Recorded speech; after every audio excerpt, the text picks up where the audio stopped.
Welcome to AstroFic, your dose of fun, relatable astrology content where we apply astrology to fictional characters to find out why they're like that. I'm your host, Celeste V, and this week we're talking about beloved mascot Michael Theodore Mouse, aka Mickey Mouse. But before that, you're probably wondering where I've been. Well, here's the thing. When I started this podcast, I was working part-time and in a pretty stable place in my life. And now that's no longer true. I'm back in school working to get my bachelor's degree, and it's just been a really crazy year. If I work my ass off, I can get my degree in like 3 more semesters, but that means less time spent on the show. Realistically, it'll probably be like 4. So that's why I've been gone, but obviously I didn't want to abandon the podcast. That's why I'm here. That's why I'm making this episode. That's why I'm re-recording this episode. I recorded it already, and Audacity was not switched to my actual microphone as the audio input. So I'm re-recording this episode. Yeah. Classic podcast things. In the spirit of new seasons, we're going to be doing a couple of new things. First of all, I will have guest episodes. Isn't that so exciting? It's not going to be anybody that you guys know, unless you're friends with me, because it'll be my friends.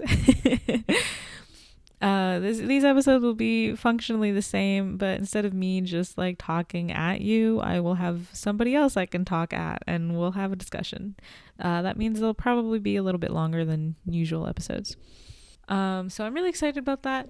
Additionally, I'll be adding a subscription ability to the podcast. This means that for a small fee, you'll be able to gain access to some episodes behind a paywall.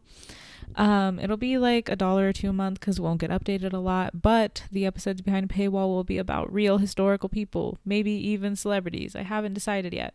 But yeah, I think the first episode is going to be about Emily Dickinson, and at the end of the season, I'll do a feed drop to give you guys a little taste about what the subscription side is like, just to, tease you or whatever. Okay, I'm trying to think if there was anything else new that I wanted to update you guys with. Oh, in the show notes, there is a voice message link. That means that you can send a voice message to the show. I can possibly use it on a future episode. They're only a minute long, so use your time wisely, I guess. Kind of like a voicemail. So if you have anything you would like to add or say, or any of my questions that you would like to answer via voice message, please feel free. Also in the show notes, I have my links to my Linktree. So those have my socials and stuff. If you are interested in booking a tarot reading with me, it also has my Etsy. Okay. And there's a donation link now, so you can make a one-time donation if you don't want to do a subscription thing. Any money that I make from the show goes right back into the show. Right now I'm just using a bunch of free shit to edit and record my podcast. The only thing I've paid for is my microphone, which was $60 and off of Amazon, which I hate. I hate shopping on Amazon, but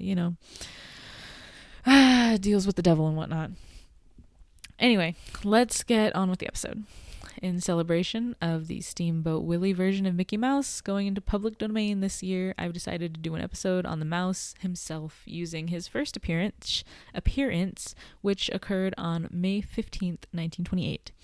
This makes the mouse, the myth, the legend himself, a Taurus. Do y'all hear that? It's the cheers coming from the Tauruses who are Disney fans, which is most of them. And while Taurus does play a huge role in this chart overall, it is not the sole influence, which is great. But I do want to emphasize it plays a huge role. We're going to be living in Taurus for a hot minute, okay, you guys? In order to have an effective mascot, the mascot must themselves either embody one singular ideology, or they must be diverse enough to be relatable to a wide demographic while also being non-threatening or otherwise inconsequential to everyday people.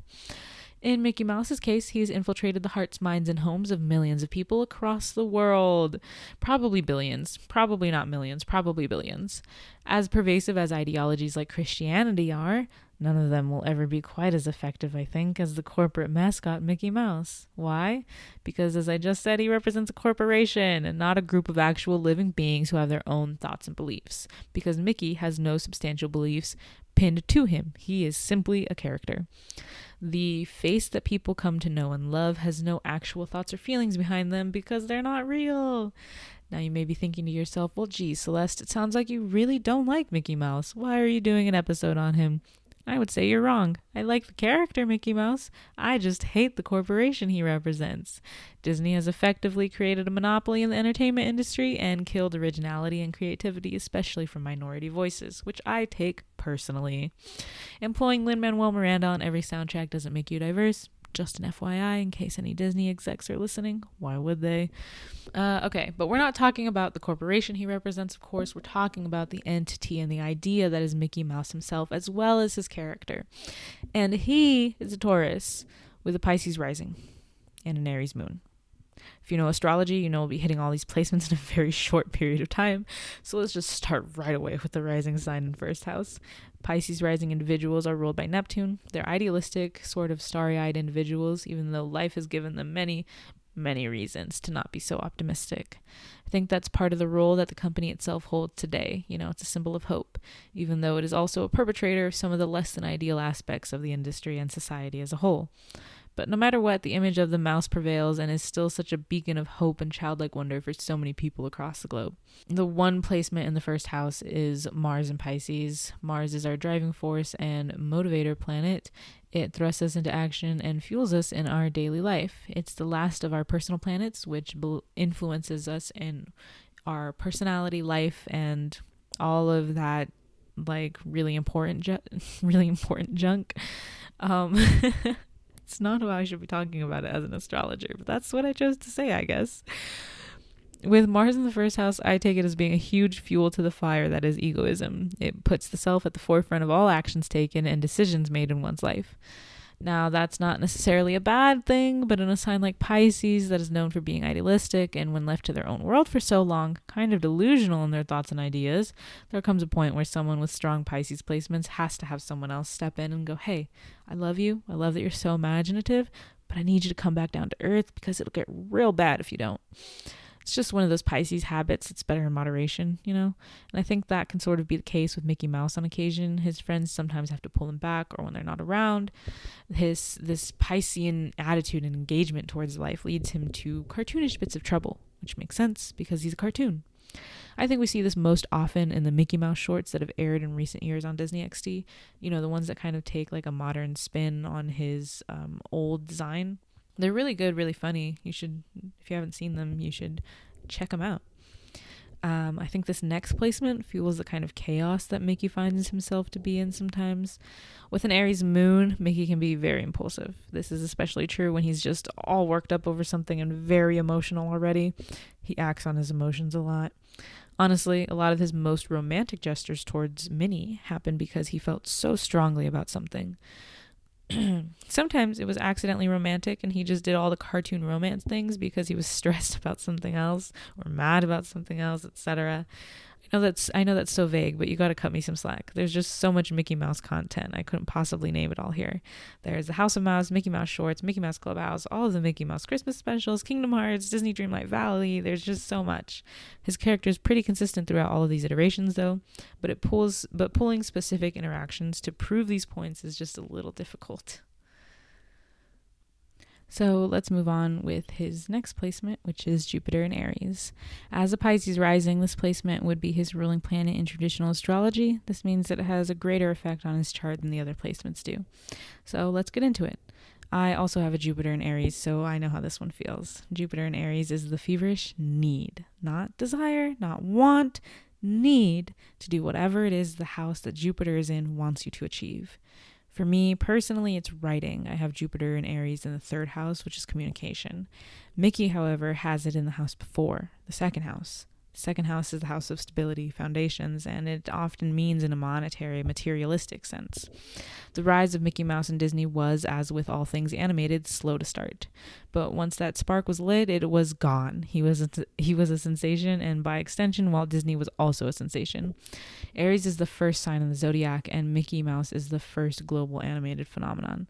He was the first hint along the way that animation would prove to be a wildly successful invention. I don't know what Walt would think of today's animation, being that it is mostly done on computers, but I'm sure he'd be amazed at the level of craftsmanship in today's animation. So, Jupiter in Aries in second house, absolute monstrous trailblazer. Just insane what all has come from the inception of Mickey Mouse, really. But with creation comes destruction, as all things must remain in balance. That's what astrology teaches us, and we see that with Mickey's next placement. He has Uranus in the same house, Aries second house. Uranus is the harbinger of cosmic 180s. Uranus pulls the rug out from under us in every sense of the word. It is chaos incarnate, and sometimes with chaos comes destruction. And as wonderful as Mickey Mouse has been to the animation industry, he is also the face for a, honestly, pretty heinous corporate entity. Walt himself was no angel, let's be clear, but Disney as a corporation has not been entirely generous or kind to the medium it has sparked love and passion for around the world. The dollar is the bottom line, as always, which is so unfortunate. So yes, Mickey Mouse is a trailblazer and set forward a beautiful and successful industry, but there are consequences to that. In this case, it makes Mickey the face of a corporation that swallows other creatives whole and squeezes till they won't make any money. This has obviously had severe repercussions for the rest of the animated industry. However, it has also resulted in a fuck ton of indie animation studios to be created because creatives don't want to become just another cog in the Disney money-making machine, or they had already been burned by it. Alright, we touched a bit on the ego already, but let's dive into it more with his sun sign in the Taurus third house. The third house is the house of communication, thinking, writing, and all that good basic intellectual stuff. It's also the house of close relationships you have from a young age, such as siblings and neighbors, and how you communicate with those people. To me, this house is really representative of all of Mickey's friends. Not only were they basically created for him, but because of that, they are incredibly loyal and steadfast in his quote-unquote life. Mickey will never have an extensive falling out with these people, partially because that's not how his type of cartoon works, but also because the only reason they exist is because of him, and no animator or writer would jeopardize what is effectively an almost century-long relationship. This energy that is given to Mickey from his friends is the same energy that he gives back as a Taurus. Taurus is the fixed earth element, so they're incredibly steadfast and stubborn. However, they're also, in my opinion, the most loyal signs of the zodiac. Their sister sign Scorpio being a close second. However, with the sun, aka the ego, in the third house, Mickey tends to focus on himself a lot when speaking. I have Disney Dreamlight Valley, and I see this in how some of the other characters talk about Mickey, specifically Donald Duck. To those characters, Mickey is beloved and often in the spotlight, and that might be a little unfair to the others. Donald definitely feels that way in Dreamlight Valley because on some daily discussions, he will ask the player who is better performer, him or Mickey, and if you answer Mickey, he says everyone always says Mickey. And it gets really sad. It's so sad. He obviously doesn't blame Mickey for being more charismatic and likable, but it does hurt. I'm sure some of you can relate to that sentiment of a friend being loved and adored by everyone, pushing you into their shadow whether they intended to or not.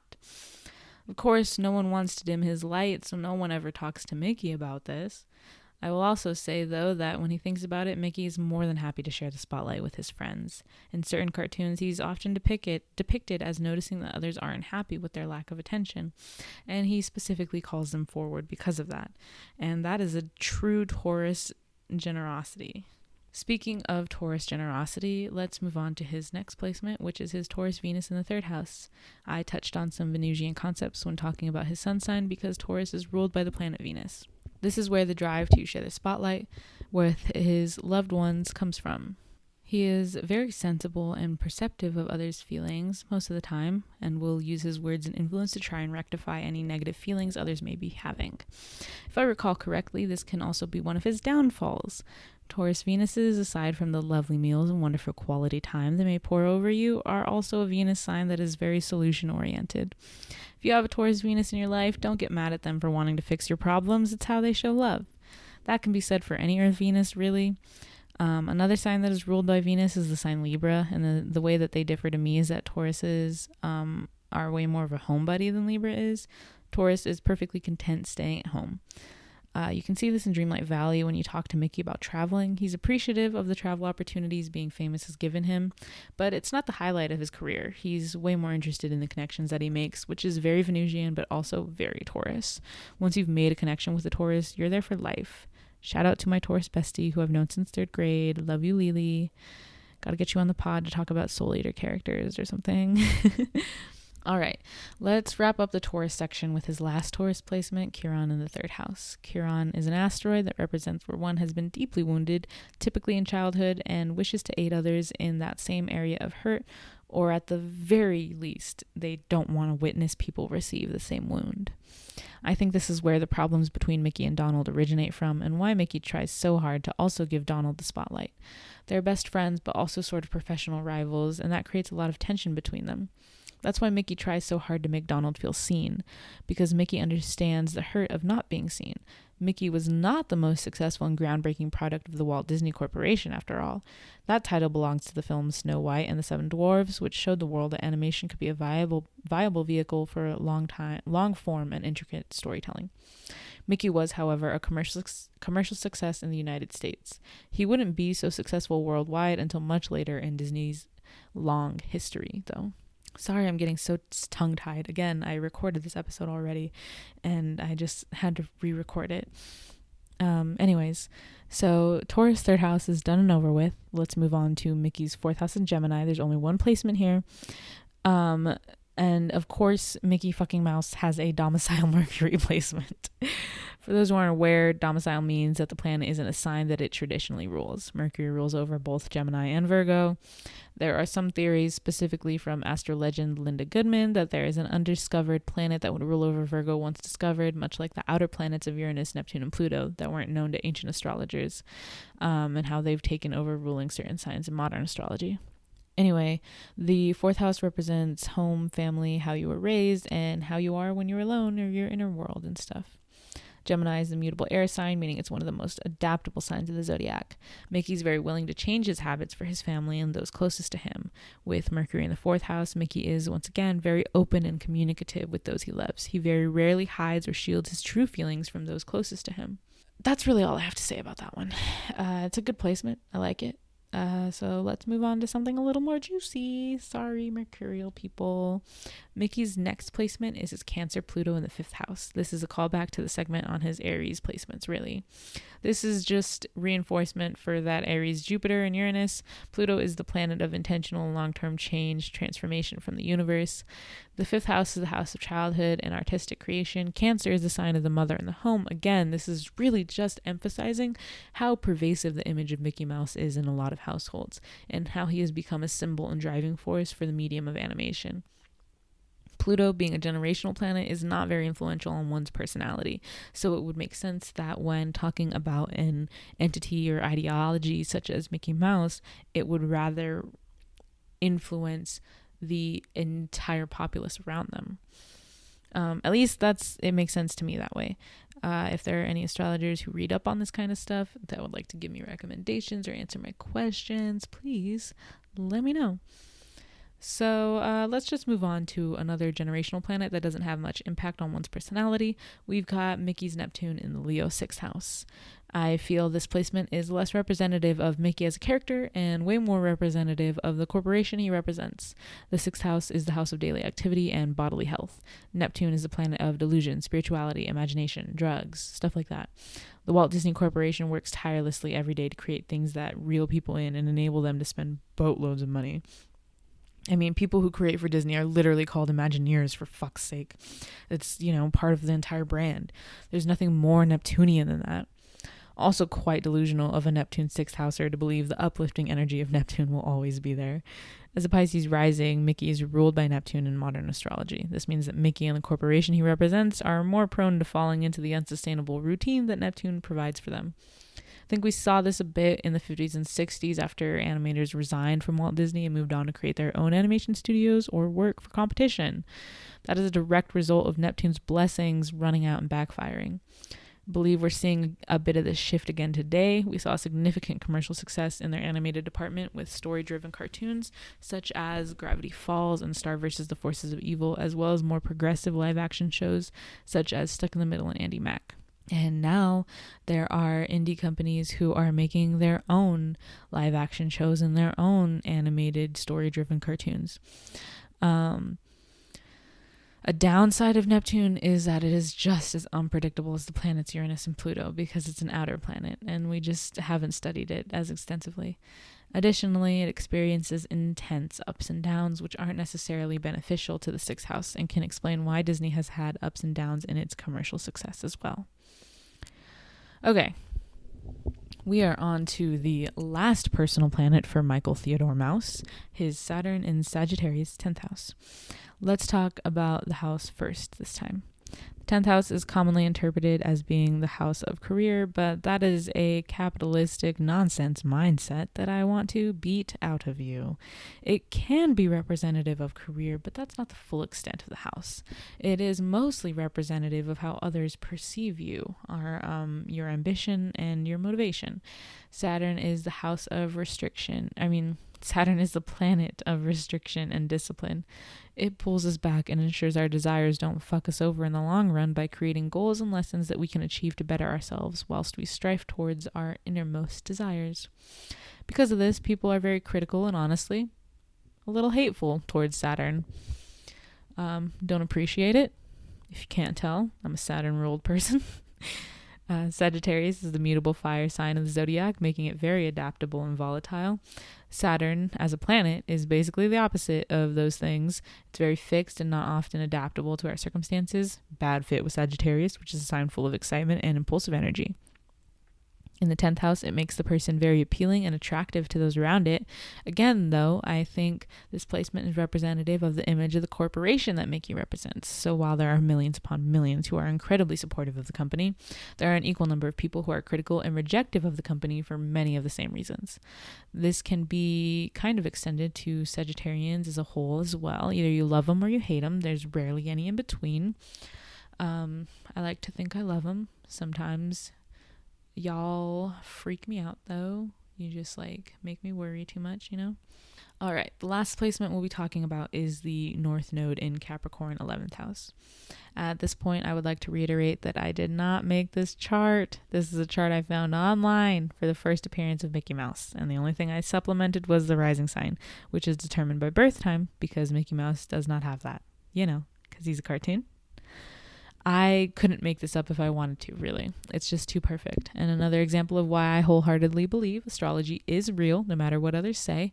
The North Node is often referred to as the destiny placement, predicting what your soul's goal for this life is. Capricorn is the cardinal sign, the biggest workaholic of all the zodiac signs, and the 11th house is the house of social groups and communities. To me, this is indicative of the company being one that profits off of feelings of community and camaraderie, rather than striving to create them. It is also slow to change its ways and progress into the modern age.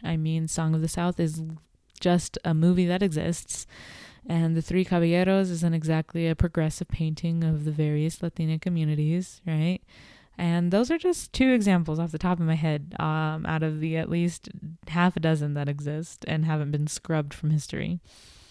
However, I think this placement is indicative of the company's need to change as well, lest they get left behind.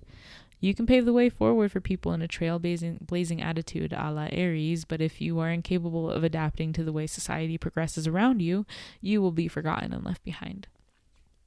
It took a very long time for them to produce movies that represented any minority communities, but when they did, the research was very thorough and really good, and so were the movies. I can't speak on behalf of other communities, of course, but I really liked Coco, and I thought it was amazing representation for Mexicanos, and the first Disney film to really address generational trauma and how it affects children deeply and personally. However, this placement is also indicative of slow, steady, and long-lasting success in spite of any mistakes to be made or lessons to be learned by those with this placement. Speaking about Mickey specifically, I think this placement is indicative of how the image of Mickey Mouse has had to adapt and change over the years to accommodate changing of the times and also public domain laws. You may recall that at the beginning of the episode, I specified that the Steamboat Willie version of Mickey was the one heading into public domain. The Walt Disney Corporation has changed Mickey's design a couple of times over the past century, and that has created a loophole for them to still have the commercial rights to Mickey Mouse because the versions they are still using have not yet been around long enough for public domain to come into play.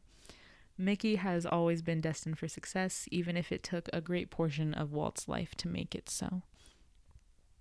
All right. We've reached the end of the episode. Make sure to check the show notes for ways to support and interact with the podcast in between episodes and seasons.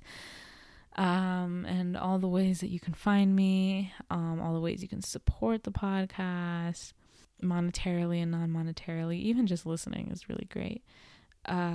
We hit like 400 listens during this hiatus. Thank you for that. That's so unreal, honestly, considering there's only like 9 episodes. All right. You've been listening to AstroFic, your favorite astrology podcast hosted by me, Celeste V. Don't forget to leave a rating and review, and we'll see you next time. Thank you. Love you. Bye.